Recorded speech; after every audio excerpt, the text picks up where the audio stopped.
Nick! I'm Tom. And we are ready to rock at VIMTV.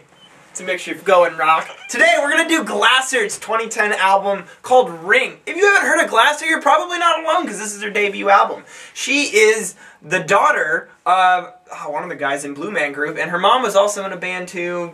I think it was post-punk. We're not really sure what band it is. I'm not too worried about that. The point is she comes from a very musical family, and that's really good because she definitely has a musical chop. She has a very pretty voice. If I was going to compare this, the artist that she most closely sounds like is Bat for Lashes. Definitely Bjork influenced. But also, you know, St. Vincent, School of Seven Bells, you know, that sort of, this new kind of dance electronica genre that's post-electronica that's coming out there. It's post-everything now. Yeah, I know. In the music world, there's just posts everywhere. You know, just don't... And Bjork even had an album called Post. I think she was ahead of the game on that one. But Tom, what'd you feel? I know you like this one. I really like this album. I'm really a sucker for this genre when a female vocalist can present herself and have the tact to be very delicate and pretty when she needs to be with her voice, but have balls. That's kind of a weird, when I'm talking about female vocalists, kind of a weird phrase to use, but I think you know what I mean. I like my women like I like my coffee. With balls.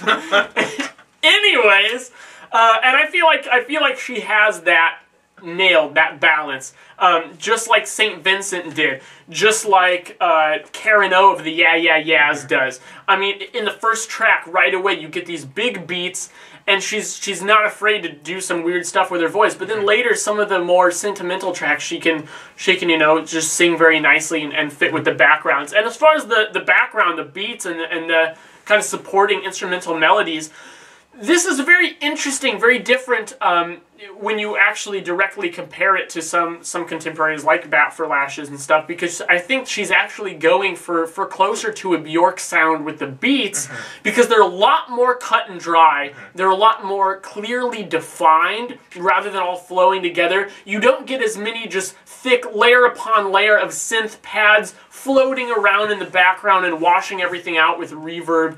And even a lot of the sounds she uses, they're a little more unforgivingly It's Blue Man Group. Yes, it's unapologetically like Crisp? MIDI and synthesized is what I'm trying to say, versus like the clear samples. Because like you listen to Bat for Lashes, I hate to keep making that comparison, but actually I'm doing it to try to show you what's different about Glasser. Whereas Bat for Lashes was a lot more sampled,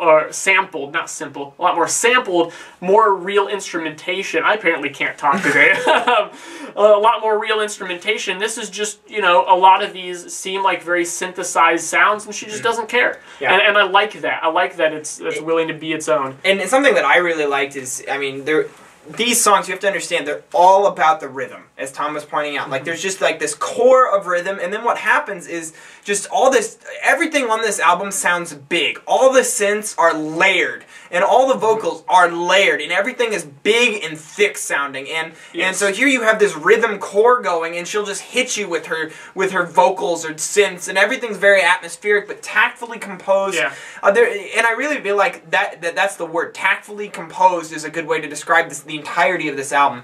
I feel like some tracks really do stand out. Like, and I like the tracks I pick. I love the tracks, and the other tracks I feel like aren't quite as standout, and they're not bad by any means. In fact, by no means, they're good tracks. It's just they're probably more experimental or transitional in nature, and that's good because it actually makes the standout tracks stand out even more than they would if those other tracks weren't there. But it's kind of double-edged because at the same time, when when some of the songs are clearly more strong than other songs on your album, I feel like that's kind of it's hard to compete with albums that have, you know, it's only 9 tracks, but for an album to have 9 awesome tracks versus 5 okay tracks and 4 awesome tracks, I mean, it's a different thing that you're playing with there. I mean, but another thing is, you know, I mentioned 9 tracks. I feel like the closer is probably my least favorite track on the album. It does some interesting sound effects, and there's like a Menomena-esque saxophone in there that I like. But I feel like it's one of the weaker tracks. I would have liked to see this maybe have one more track, because I feel like it's not quite long enough for me. Well, it's still a decent length, but I would just kind of like a little bit more material. And I guess what I'm really grasping at, what I really wish this had, was just one song that just defined the album, that just knocked it out of the park, like Closer off Nine Inch Nails' Downward Spiral, or Idiotech off Radiohead's Kid A. I feel like any mood album really needs to have a song that just knock it out of its park. St. Vincent on the song Marrow. Of her 2009 album. That was awesome. And that's what I want to see. I want to see a song that just knocks it out of the park. And I really don't feel like this ever... Like, there's good songs, but I don't feel like there's one that just defines the album. And that's something that I feel like it's lacking. These are minor criticisms, though. This is a highly... It's just a good album. Just a good album. It is. So, Tom, track picks. I'm going to go with the first 2 tracks, Apply and Home. Also track 4, Plain Temp, and track 8, Treasure of We. I thought those 4 tracks were just awesome. Yep. And I liked Home as well. I also like T, track 5. And then track 7, Mirage, I think is fantastic. Mirrorage. Yeah. Right. And actually, I posted words. And then track 8, Treasure of We. But I posted a video on our website of the video for Mirrorage, and it's awesome. Watch it because it's really cool, and she's kind of hot. So, but you know, I really feel like this is a good album. Everyone should check it out, especially if you're into this sort of style. I'm still only gonna give this time. I'm feeling like a 78 here. Okay, I'm gonna go 85. Wow, Tom, I liked it. I really liked it. So tell us what you think. Do you guys like this album? Do you feel like Glasser is... I mean, have you heard of Glasser, first of all? And if not, then definitely go check it out. But if you have heard of Glasser and listened to Ring, tell us what you think. Do you like it? Do you like all the different sounds she's using? The production are the highlight of this album, I think. But what do you like about it and why? VelocitiesMusic.com and our YouTube channel. I'm Jake. I'm Tom. And we are VIMTV, Movie Music Critique Forward.